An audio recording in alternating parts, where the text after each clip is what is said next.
Welcome back to Gintama Anime Review. This is episode number 8. This reviewing, technically this is the 8th season of the entire series. It's just basically the word Gintama with the period next to it. This season was only 12 episodes. And here's the thing, it only adapted one arc. Yes. And it adapted the second longest arc of the entire series. This is the Ryoku Decisive Battle arc. In the manga, this took up chapters 552 to 595, and of course the episodes in the series was 317 through 28. This is probably by far the only season to not have standalone episodes. Yes, out of all 10 seasons, this is the first of 2 to not have a standalone episode. Though these episodes do kind of feel very standalone-ish because all the battles take place within like one episode. And plus, one thing that's additional that's really nice for the season, we get to explore a lot of the characters' backstory. You get a chance to learn about Zora's backstory, Tagasagi, not much for Sakamoto. You actually go look. It was more towards his backstory revealed in the last season. But basically, 3 of the 4 big Joshi Patriots, you get a chance to learn their backstory and how they got the way they are. And each one of these characters get their own particular battle. Yep, they get their own battle. Like, Zora gets the battle, one of the 3 Mad Stars, who's basically a monkey. Gin fights the San's like swordsman. He's also their 2nd division commander. The 1st division commander, they don't get a chance to see him fight because he gets sliced in half by Kumi. Yeah, Kagura's stupid brother. Yeah, they've heard him as the stupid brother or the moron brother the whole entire series. Yep, that's what they do. Let's see. What else?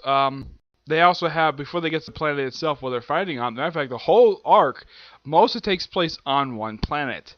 Yeah, over the course, it looks like probably a day at most.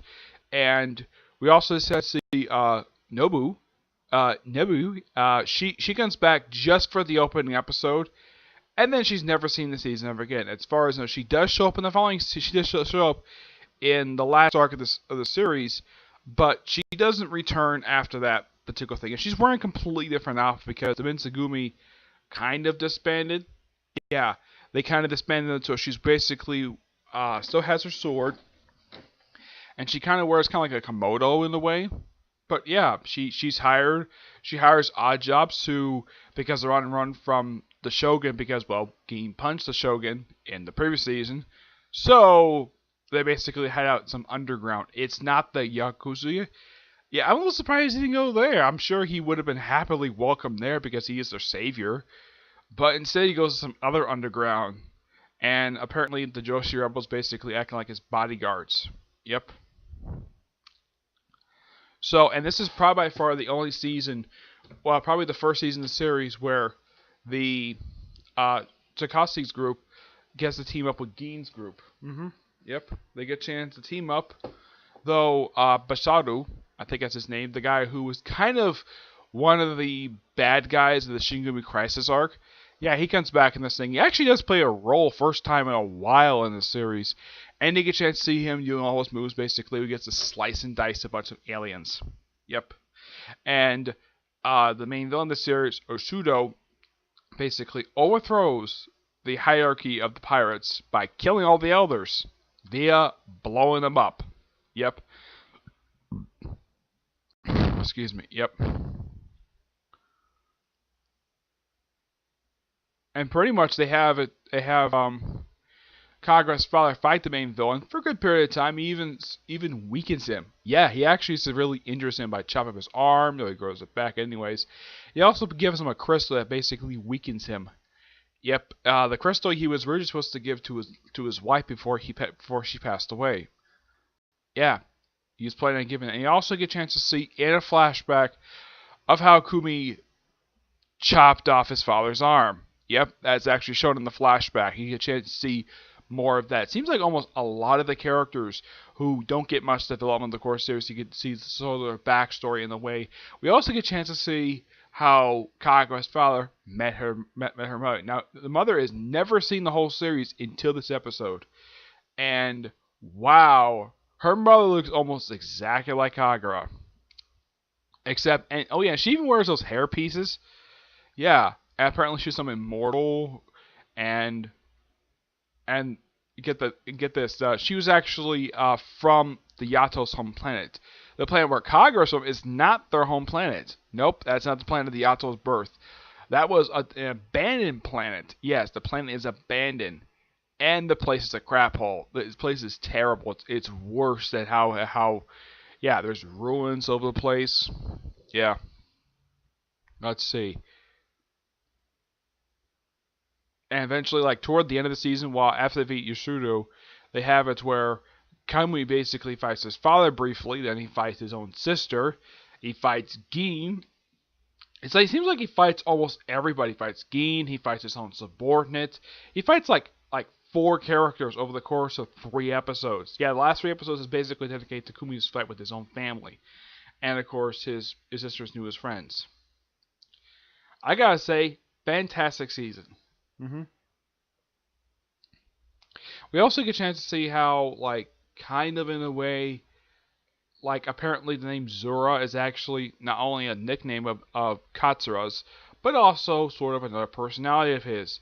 And you also get a chance to see him do something completely unusual. He takes off his, like, coat that he wears, white coat, takes it off, takes one out of his sleeve, and just goes, like, all samurai on the monkey. And he beats him by a headbutt. Yeah, a headbutt. And because he beat him, he tells his troops to stand down because he lost. Yep, he lost. Which is quite interesting, the fact he lost. Yep. Game 5 swordsman, basically, who's been trying looking for 10 years. Yeah, there was a bit of confusion. Somehow, Gin, and this guy is also responsible for something that was revealed in another episode where Shakashushi, the guy who's a merchant, there's a scar on his arm, and this guy gave it to him.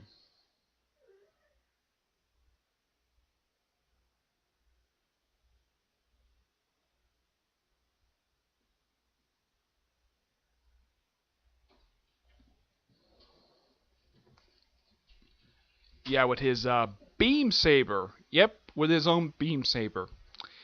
And the Shogun himself shows up in the season, and he actually does something.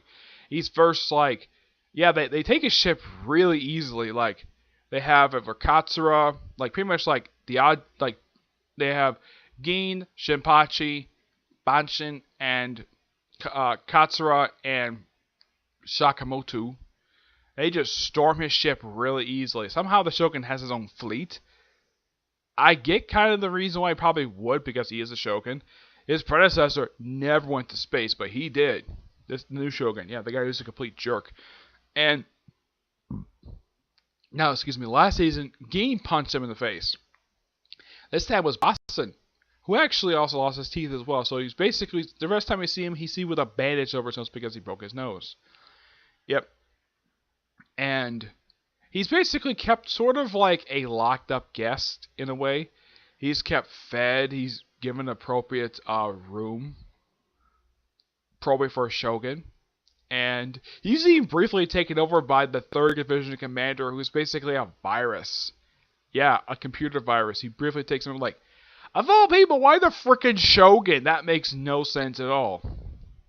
And it was this really funny moment where Sakamoto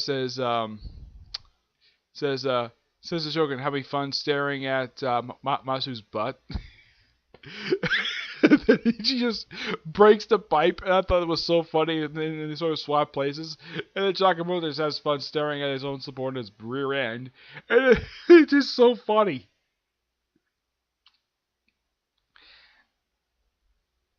And the Shogun's basically thinking, is this man a fool or genius? And he concludes, he's a fool, because he is. Yeah, but this was by far so funny, and Masao basically getting stabbed in the gut. That was a bit surprising. This even happened in the manga as well. And yeah, she recovered. Yep. One thing about this woman, you never see her, despite the fact she's a Yato, you never see her use the Paris umbrella. The one that basically shoots bullets or energy, whatever. Yeah, she never uses one, which is a little weird. I mean, she's always seen with that, it's something they in Japan, and it's also here in the other season that she picked up her accent from Sakamoto. Yep. Trying to think, was anything else? Oh yeah, Obito basically comes back and he doesn't do very much. He eventually gets killed by Sasuke, and he dies. And Sasuke's like, okay, I'm taking it back to Earth because he does not deserve to be buried here at all. Well, because they're both from Earth and they're both students of the same guy. So yeah, can't think of anything else I missed. No, nothing really else. But well, the season kind of ended basically a bit of a happy note. They have it where Kagura and her father basically leave flowers on her grave, and it was just Kagura and her father basically who was with their mother. Uh, what was her name? I think her name was Katsuru.